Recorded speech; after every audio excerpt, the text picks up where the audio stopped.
Hey everybody, and welcome back to the Freedom Adventure. Over the course of the last few weeks, the projects have really all kind of centralized around the shower, the plumbing, and everything to do with. And man, I'm not going to lie, this has been like a whole lot more work than I ever thought it was going to be in terms of, like, say for instance, the shower pan install. That was a bear. I didn't have, well, let me rewind here. I framed the room out first, and I had a rough idea on the size of the room, and then I went ahead and I put the shower pan in it. But then it was a matter of kind of furring out the walls in order to match the shower pan and just to make sure everything was a nice and tight, snug fit.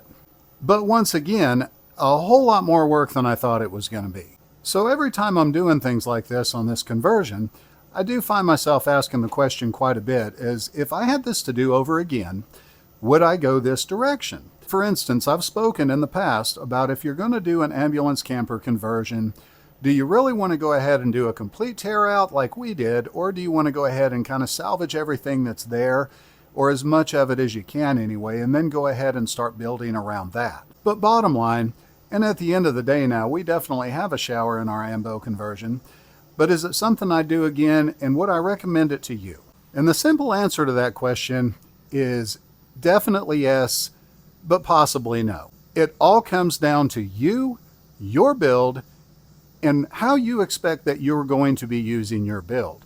Now, perhaps you plan on going to campgrounds and you just happen to know that the campgrounds are pretty sanitary, they're clean, you don't mind taking a shower there, perhaps you've been there before, right? Sounds like a good deal, but on the other hand, maybe you don't. So I've put together just a real quick, really short video on a few reasons why possibly you wouldn't want to put a shower inside your camper conversion, and a few reasons also why you would definitely want to put a shower in your camper conversion as well. Now, this can go for an ambulance camper conversion, but it could also go for a cargo trailer conversion as well, or even maybe just an old resto of a camper that you're bringing back to life. All right, so let's go ahead and start off with some reasons why possibly you would not want to go ahead and put a shower inside your camper conversion. And I'm going to say number one, first and foremost, is definitely going to be it's cheaper not to. So bottom line, cost, right? When you start planning this out, for instance, we bought our shower pan from Camper Van HQ, and that dude was not cheap. Now granted, we ended up going with a stainless steel shower pan, and there are alternatives to that. You don't have to use that. You don't have to go with something quite that fancy, obviously. But we ended up using it because we were down for the endurance. We wanted it to last a long time, and quite frankly, we really kind of wanted it to look cool. It's a small camper that we're building, 8 foot by 14 feet, so we wanted a little pizzazz on certain things that we installed in the camper. So by not doing that, or by not putting a shower inside this vehicle, we could have saved on a lot of things, including a lot of plumbing items. We could have saved on the shower pan. Quite frankly, just even the lumber that it took to frame the bigger area that was required in order to put the shower into it. Not to mention waterproofing products. We ended up buying some stuff, and I can't remember right now just off the top of my head. Actually, yes, I do. It's called Aqua Defense. It's not cheap stuff, but it's cheap insurance when you go to start thinking about all the things that water can destroy in your build. And once again, while we're talking about reasons not to do this, the expense of all these products is definitely number one on my list.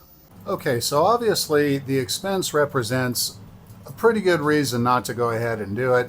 For instance, if you're doing just a quick conversion on an ambulance and you're trying to get it on the road as quick as possible, that's a really good way to save some expense right up front. Keep the cost low, use that money on other things like camping gear, whatever. Now, to me, the second biggest reason is the space that it takes in order to install a shower in your build. And in our particular build, like I said earlier, it's a 8 foot wide by 14 foot long, and it's pretty small. Man, in terms of the RV world, this is pretty micro, but that's what we wanted. But there were a few things on the list we had to have, and ultimately, of course, as you could see, we do have the shower, but in our world, it's worth the effort, it's worth the cost, but it does take a chunk out of the real estate. For instance, looking at this, I've got a tape measure. I'm just going to measure it real quick and give you guys an idea of how big this is. And right now this is 72 inches. This is 6 foot long on the nose. And in terms of the width of it, we are looking at 26 inches, and that's from the inner wall to the outside surface on these planks that we have up here. So as you can see, this is a pretty good sized piece of real estate out of a fairly little camper conversion. Rounding down, what we're talking about here is really about 6 foot long by 2 foot wide. So it's about 12 square feet worth of floor space that we're taking. Now, some of this was not usable floor space because we do have the wheel well that we had to deal with, but that's actually where the toilet's sitting, or it's going to sit. So I'm not sure we're going to count that here at this point. But if we were looking at it just from the standpoint of the shower, we're still talking about 2 foot by about 3 foot long. So as you can see, just by the way this thing looks, it does take up some space. Definitely a big factor when it comes to making the decision whether or not you want to put one of these in your build or not. Reason number 3 that you might choose not to do this is just simply from a planning standpoint. This takes a whole lot longer than what you think it's going to take, just like everything else in this build. It's going to take you longer than you think it's going to take you in order to accomplish said tasks. Now, if you've got all the time in the world, for instance, I don't. I do work a full-time job, and of course on the weekend I'm just like everybody else. We've got chores that have to be taken care of. The grass has got to be mowed, house has got to be cleaned, and so on and so forth. Time is of the essence, so this did take quite a bit of time in order to plan this out. I had no blueprint. There was nothing to go off of short of just how I kind of had it up here in my mind's eye. And that's how I set off on the journey, but it did require multiple trips to the hardware store in order to get everything I needed for this, right down to these cottage planks that we put on the wall. This wasn't what we were looking for, but when we found it, we just knew this was what we had to have, so we ended up going with that. Bottom line though, all this takes time, not just in terms of the planning, but also in terms of the building. And once again, if you want to get your rig on the road a little faster than we did, something to consider. On a side note, September the 21st, we will have had the Freedom Adventure for 1 year. We picked it up a year ago on September the 21st. Boy, I was really hoping to be camping in this rig by now, but it's just not been in the cards. Like I said, at best we've got 1 day on the weekends, every weekend to work on this. In the winter, it was a little bit different. It's cold outside, certainly no yard to mow, so we were able to dedicate a little bit more time to it. But I really underestimated the overall amount of time it was going to take in order to get this thing on the road and roadworthy. So just something to consider, guys. When you're looking at how long something's going to take, plan for the worst. Also noteworthy to mention, though, before we go any further here, is I'm just going to say when I built my bed platform, for instance, it is a ton easier to build structures that are not going to be exposed to water. When we built this thing, we knew it was going to be exposed to water, but we did know the shape it was going to take, and actually that's still kind of in process. We're not quite done there, but we used the Aqua Defense on the walls. Everything that we can ladle that stuff on, we did. There's still water considerations we're going to have to take into consideration. I mean, basically, it's going to be a wet room in a very small build. You're talking about installing a wet room in a camper. Take it for what it's worth. Maybe something you want, maybe something you just got to have, but if you can live without it, definitely a plus not to have to fool with that. So kind of think about it. The amount of work that you end up putting into this is pretty staggering when all things are considered. So once again, it comes down to if you think you're going to need the room or if you're not going to need the room. For instance, if you're living the nomad life, for instance, a lot of the van life people are. That's not me, but if that's your thing, a lot of folks I hear are getting a subscription, or not really a subscription, but a membership rather, to Planet Fitness. And pretty much no matter where you go, you're going to probably find a Planet Fitness somewhere. So if you need to go shower off somewhere and do it as part of your gym membership, that's a pretty good idea. After all, this is a whole lot of work. It's a lot of space, a lot of planning, and overall just a royal pain in the behind in order to build this out from nothing when other options are available. For instance, like if you can tolerate using the campgrounds or facilities, that's a pretty good option. For my wife and I, that really wasn't something we were interested in. We've seen some of those facilities. This made sense to us. Before we wrap up the list of reasons why maybe you shouldn't go ahead and put a shower in your camper conversion, I want to rewind back to that part about you're putting a wet room into a dry facility. This is a very small ambulance, and the moisture content can build up in a small camper pretty quick. I've read a lot of things on like just your heat source, for instance. If you choose to use a propane heater, that can build up a lot of moisture. And if you've done any reading online, you've seen these horror stories about people with mold growing underneath their mattress. Obviously, nobody wants that. But you are putting a very, very wet piece of equipment into a very, very small place. That is something that you really want to consider. And if you do this, you really want to have a game plan about how you're going to get that moisture out of the room. And yet that kind of reels right back over into the expense of doing so, because now you've got the expense of additional fans, ventilations, and whatnot, not to mention the labor it's going to take to put all that stuff in to begin with. So just food for thought, eat up, but let's move on to the list of reasons why you definitely want to put a shower in your conversion. Up till now, we've listed a lot of the reasons why you wouldn't want to go about the worry of doing this. You don't want the headache. You don't maybe want the expense of putting the shower in your conversion. But there's some really good reasons to go ahead and do it as well. Now, the first one that comes to my mind is it's just cooler to have a shower in your camper than it is not to. Meaning, for instance, just something as simple as resale, like when you go to sell the thing, especially in a small rig like what we've got here. It may not look like a whole lot when you first look at it from the outside, but the overwhelming majority of people look at this thing and they question it, but when you kick the doors open and they see what's inside, it's like, holy cow, my gosh, I can't believe this is in here. And the fact that there's going to be a restroom in here, including a shower, is one more thing to kind of add to the wow factor when people come to look at it. So yeah, maybe it's bragging rights, but it could also be a little bit more money in your pocket when you go to sell it later too. A second reason, and we've kind of touched on this just a little bit before when we were talking about a sanitary place to go use the restroom. For instance, if you don't want the expense of the shower or the headache, you can go use the restrooms at your campsite or a Planet Fitness or something like that. But at the end of the day, what we've got here in this is a nice, clean, sanitary room to handle your business. It's the restroom, it's the shower both, and it's just private. You know, you don't have to share it with anybody. And to me, that's pretty big. You know, a third reason to have it too, odds are at some point you're going to come back dirty. So it gives you the versatility to have your private space to wash either yourself, your pets, or maybe even just rinse off some gear when you're done using it. For instance, maybe it's your hiking boots that got a ton of mud on them.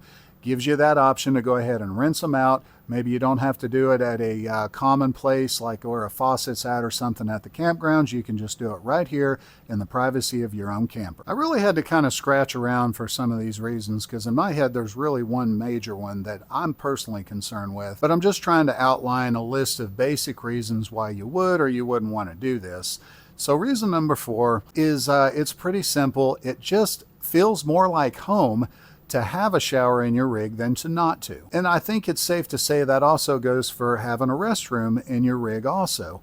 And in our case, we've got the Airhead composting toilet, and I'll be doing a review video on that here coming up pretty soon. I just haven't had a chance to do that yet because I've been so uber focused on the drain side plumbing, and then of course the waterproofing and framing out the bathroom, getting the shower pan to fit, and everything that goes along with that. We're going to get to that in another video, and I hope you guys come check it out, but I'll go ahead and I'll put the link in the description for the Airhead toilet as well. Just in case you're interested in that, you can go research that for yourself. But like I said, at the end of the day, it's just a whole lot more homey to have it than to not. The number 5 reason, at least for us anyway, is absolutely the most important. It is basically the reason that we decided to go ahead and put the shower and the restroom in is just self-reliance. We don't have to rely on a Love's Country Store or an OnQ. We don't have to worry about going to the campgrounds if we don't want to. And it's just being self-contained and not have to worry about that. We don't have to stop anywhere if other than just on the side of the road. If we need to use the restroom or if we actually have to take a shower for whatever reason, we don't have to worry about that. Being self-sufficient for us is very, very important, but let me kind of tell you why. You see, folks, the Freedom Adventure, it's not simply just an ambulance camper conversion. I mean, yeah, it is for sure, but it's only phase one of a grander plan that my wife and I have had for quite some time. It's actually a bridge to our next goal, which is to purchase some off-grid property somewhere and build a tiny home there. And when I say a tiny home, what I mean is, oh gosh, probably a cabin, probably 16 foot by 24 foot, maybe a little bit bigger. The initial dwelling will be about that big, and then maybe in the future, we'll go ahead and actually add, maybe a shed, a generator shed, possibly a shop in the future. But right now, that is the goal, is to go ahead and do that. Having the camper conversion being self-sufficient is going to allow us to get there. Like I said, it's somewhat of a bridge between where we're at now and where we're going in the future. A couple of years ago, my wife and I were looking into buying some property in southeast Oklahoma. And if you haven't been there, it's probably, if not the prettiest portion of the state that you can visit. It feels a lot like Arkansas, and that is really what we enjoy. That's what decompresses us, lowers blood pressure, and it just makes life worth living. Matter of fact, we knew that moving down there wasn't really going to be that big of an option for us, at least with kids and everything at the time. Now our kids are grown now, so that changes the dynamic, but we still both obviously have to work, and both of our jobs are in the Oklahoma City metro area. We took a day and we drove down to look at some property in southeast Oklahoma. It was kind of in the Moyers Antlers area, and that is just about the point where Oklahoma really starts getting beautiful. Matter of fact, you really wouldn't recognize it if you're from the central portion of Oklahoma, northern, western, or whatever. It's pretty bland until you get over into the eastern portion of the state. When we got out there, we still had the same aspirations. We wanted to go ahead and purchase our property, only we came to the realization that when we got out there, it takes about 3 to 3.5 hours to get there. Now, the problem with that is where do we stay when we get there? If we're going to haul some raw materials out there and start building this cabin, great. We'll put a few hours of work in, but if it took us 3 hours to get there that morning, now we've got to go home, and that's going to take us another 3.5 hours, and that leaves a very, very finite window in order to actually get anything done.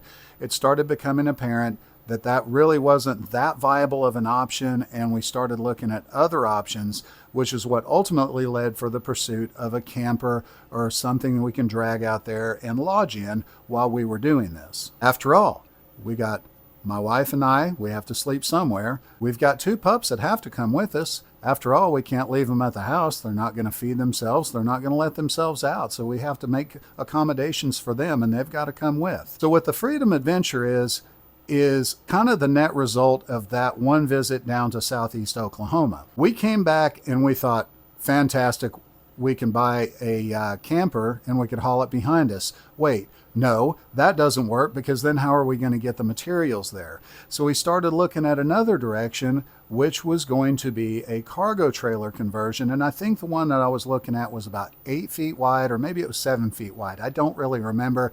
It was 16 feet long. I do recall that. Pretty good chunk of change, man. I want to say the guy wanted like 15 or 16,000 for it, but he had already started the conversion, and it looked like pretty quality work. Now, the goal at that point, or at least the idea was, is it's big enough we could haul raw materials down there, we could tow it down with the truck, and once we're there, we could lodge in it, the dogs could lodge in it, and then towards the end of the weekend, we could pack our stuff up, pack our tools, and go to the house. Just about the time I was ready to go ahead and pull the trigger on this camper and go ahead and go look at it, or at least the conversion that this gentleman had started. I found it on Facebook Marketplace. I think I'd already even set up a date that we could meet and we can check this thing out and get something going. But about that time, a friend of mine called me, a guy named Greg, and he's a YouTuber as well. He's got a channel called Our Life in Trees. Highly recommend checking into it. It's a pretty sweet channel. But he called me up and goes, dude, you're going to think I'm crazy, but I'm going to buy an ambulance. I did, in fact, think he was crazy. But was he? When he got that thing home and he shot me pictures of it that night, of course, the videos and the photos he sent me were this ambulance sitting in a dark night, lights blaring, lights flashing, and all I saw was the two rear doors that were open, and I saw the inside of this thing, and I thought, man, I wonder how big that is. So I got a hold of Greg, and I found out from Greg that this thing was 8 feet wide by 14 feet long. Man, I was looking at a platform that was like 7 feet long, 7 feet wide and 16 feet long. We're talking very, very little difference in terms of size. And knowing what he spent on that rig, it made a whole lot more sense. So grabbed my phone, started looking. And is this a thing? Absolutely, it sure is. And people are converting these things. And I just thought, man, this is a perfect platform.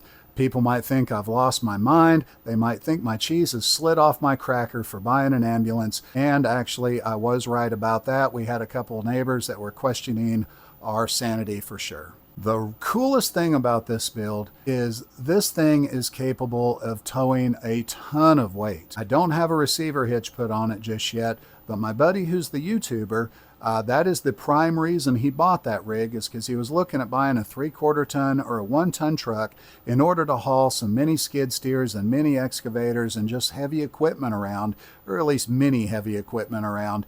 But he figured the ambulance would be a perfect platform for it, because for what he paid for it, which was pennies compared to what you'd spend on a brand new, like an F-250 or F-350, he can get the job done, and it would give him a nice cool place to go cool off after he got done shooting videos or working with his equipment. It worked perfect for him. Now, in our case, the reason it's going to work so perfectly for us is because we could live in it, we can drive down there in it, there'll be a trailer full of materials in tow behind us, and ultimately, like when we get this all done, we could hook our Jeep up and either flat tow that thing behind the ambulance, or we could load it up on a car hauler and take it with us as well. Now, that counts. That could either be down to our property that we end up purchasing, or that could be to any destination for that matter. But my wife and I and the doggos get to travel all in the same rig. Perfect rig, perfect idea. Now, earlier I said that the Freedom Adventure isn't so much just a story about converting an old ambulance or a decommissioned ambulance into a camper conversion. That's just kind of where it's getting started at. The idea is for us, the Freedom Adventure, at least what it represents to me, is being able to break away a little bit from civilization and get off and do some of the things that I think that human beings were actually designed to do. You're never going to convince me that sitting in a room, in a cubicle, or at a desk under fluorescent lighting, staring at a computer for 8 to 12 hours a day is what the good Lord meant for us to be doing with our lives.